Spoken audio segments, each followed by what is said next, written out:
Kia ora koutou, welcome to this video where we'll look at how to answer a chemical equilibrium question on temperature. So here's an example reaction here. This is from the 2016 exam.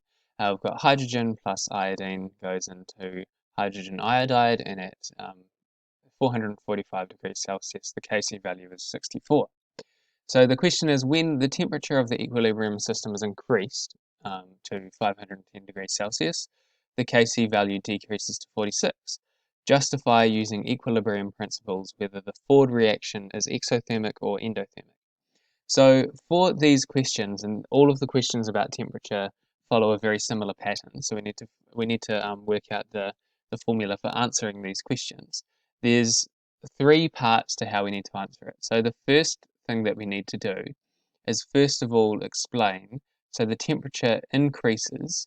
If the temperature increases, which direction will the reaction move? So the temperature has increased, therefore the reaction will it favour the endothermic direction or the exothermic direction? So because the temperature has increased, the reaction is going to move to reduce the change imposed on the system. So if the temperature increases, the reaction is going to move in the direction that will reduce the temperature, so it's going to move in the endothermic direction. So our answer needs to start simply by saying that the temperature has increased, so the reaction will move in the endothermic direction. We don't know at this stage whether or not that's to the left or to the right. We just know that it'll be endothermic.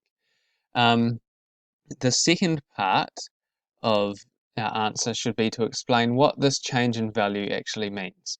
So we would say that Kc has decreased. So what does that mean in terms of the ratio of the products to the reactants? So we would say that the ratio of the products to the reactants has decreased. Therefore, the ratio of the products to reactants has decreased. So ratio of products, I'll just put products like that, to the reactants, pretty messy, has decreased. So we can say from that, just in general terms, that reaction has moved to the left. So that there's more reactants now, the concentration of the reactants now is greater than the concentration of the products compared to how it was before. So we've said that it'll move in the endothermic direction. Here we've said that judging by the Kc value change, the reaction has moved to the left. And so the third thing that we need to do is tie these parts together and say that because the reaction has moved to favour the reactants, the reaction therefore, so it's moved that way, which means that the reaction must produce heat in this direction. So we would just have to write this in ourselves. This is just for our own thought process. So heat must be in the exothermic direction if it's moved to the left in order to remove that heat. So we can say that because the reaction has moved in the endothermic direction, which is to the left, that means that the forward reaction must be exothermic. W-A-R-D. The forward reaction is exothermic.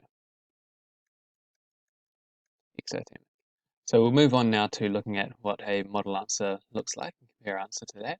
So the model answer here, when the temperature increases, the reaction moves in the endothermic direction to absorb the added heat.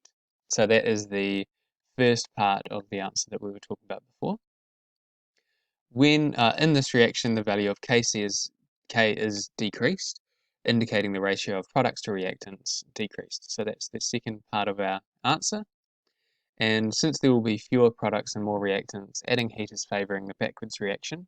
Therefore, the forward reaction is exothermic. So that's the third part of our answer. So if we just do the first part here, identify that increasing the temperature favours the endothermic reaction, then that isn't achieved. If we do the first and second part of our answer, then we get a merit. And then if we talk about the value of Kc, changing the ratio between the reactants and products, and then relating that to whether or not their reaction is exothermic or endothermic, then that is an excellent answer there. So I hope this helps with your answer to the temperature questions for chemical reactivity. Thanks for watching. See you next time.